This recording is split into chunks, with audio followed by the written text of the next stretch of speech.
So, pag in-open natin siya, ayaw ma-open.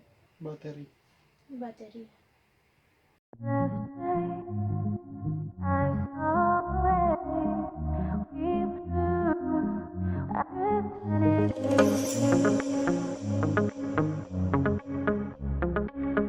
Hey guys, it's Acer and I'm back again with another video, and for today's video is mag-unbox tayo ng laptop from Acer.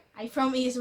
Sponsored yun. I-unbox natin tong bagong laptop na meron ako dito. Nabili to sa Joneco Tech. Nakalagay sa description box yung link nila, and papakita ko din dito sa screen yung kanilang Facebook page kung saan to nabili. And actually guys, dapat sa Laptop Factory talaga ako bibili, kaso nagkaroon ng maraming problems and etc. But luckily, nahanap ko yung Joneco na page, and they offer the same unit ng laptop, and meron din silang kasamang mga freebies, backpack, and then ayan, table to guys, table na malaki yan. Adjustable table siya, free siya, kasama doon sa laptop. But before that, I'm Hannah and you can call me Hannah. Subscribe to my channel to see more of me. So guys, kung mapapansin nyo, bukas na yung seal niya kasi po, dineliver lang siya dito. They offer COD guys, and free shipping sila within Metro Manila only. Napakiusapan ko sila na pwede mag-COD dito sa Bulacan.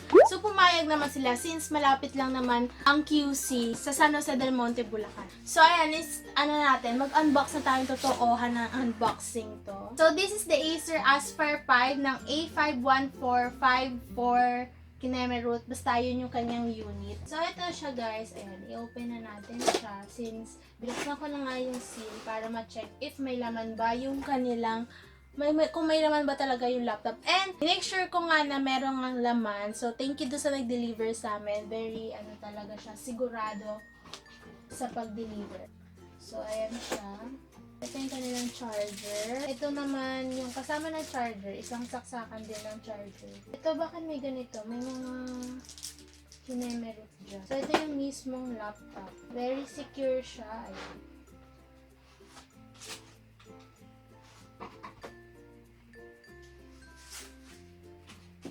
Okay, nakalagay siya dito. Tada!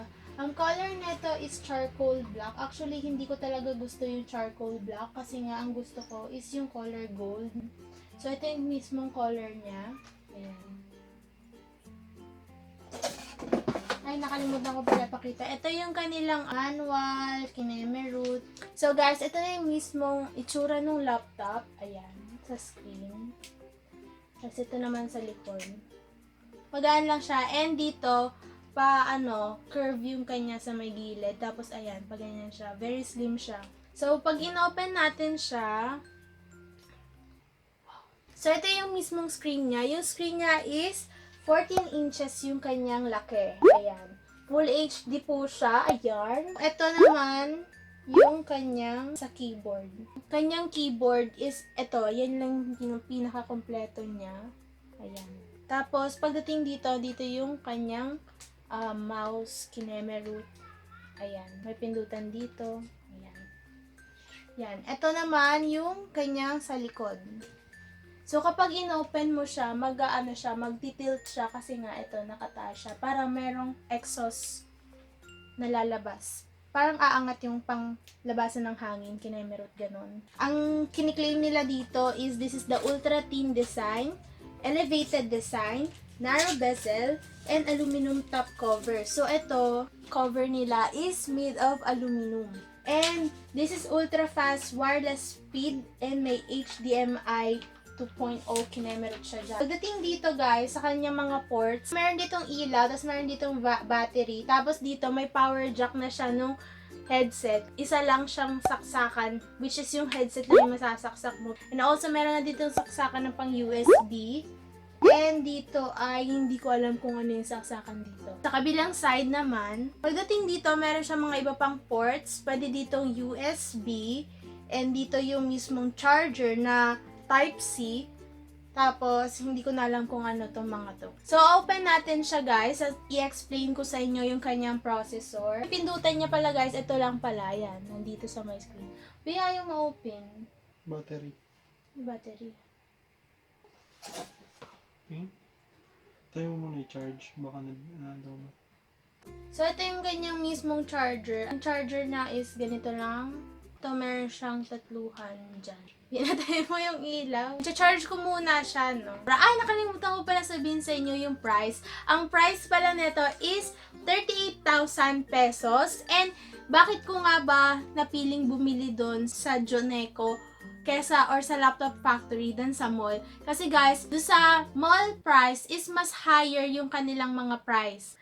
Ang gulo. Yung mga presyo ng mga laptop dun sa mall is mas mataas kaysa sa kanila. Kung papapiliin ako kung saan talaga ako bibili, dun talaga ako bibili sa mga store na katulad ng Joneco kaya Laptop Factory because mas mura nga sila ng mas mataas na presyo, siguro mga 10k, ganun kalaki yung mababawas mo or matitipid mo kapag sa kanila ka bumili kaysa sa mall. So guys, habang nag-charge pa siya, explain ko na sa inyo yung kanyang mga specs, ganyan-ganyan. So ang processor nito guys is Intel Core i5 and for me as nag-e-edit ng mga videos, yun yung pinaka-limit para sa mga nag-e-edit ng videos pero mas okay sana if naka i7 ka. So meron tong Windows 10 and ang kanyang LCD is meron siyang 14 inches. Ang kanyang graphics is Intel Iris. Meron tong 8GB RAM. Meron na din tong 512 SSD para sa kanyang storage. So ang kanyang estimated battery life is 10 hours. So para sa katulad ko na naggumagamit ng online class, mga ganon katagal, okay na din to. Try natin siyang buksan. Ayan din pala guys. Papakita natin yung backlight. So, ito pala siya guys. Ayan o. As you can see, backlight yung kanyang keyboard, which is maganda. Aesthetic tignan. Ayan. So, open lang natin. Set up ko lang siya guys and babalikan ko kayo. So guys, balik ulit tayo. Na-set up na siya. Naka Windows 10 siya as of now. Pero pwede na natin siya i-upgrade into Windows 11. Pero mamaya na yun. Papakita ko sa inyo yung sa camera and yung kanyang video. So guys, ito na siya. Isa-set up ko na siya and ayan na. Kanyang quality ng camera. So buksan mo ulit. Ay, hindi pa pala naka-ano. Ano ba yan, be? Nakakainis naman. So guys, ito yung kanyang quality ng kanyang camera and also the mic. Maglalagay lang ako ng montage sa video na to para makita nyo yung mismong Acer Aspire 5, yung mismong kanyang buong itsura. Montage, pasok.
That is for this video guys. Don't forget to like, share, and subscribe to my channel to see more of me.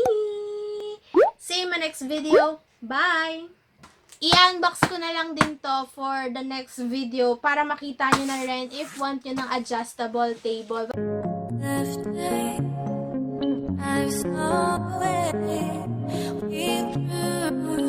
I've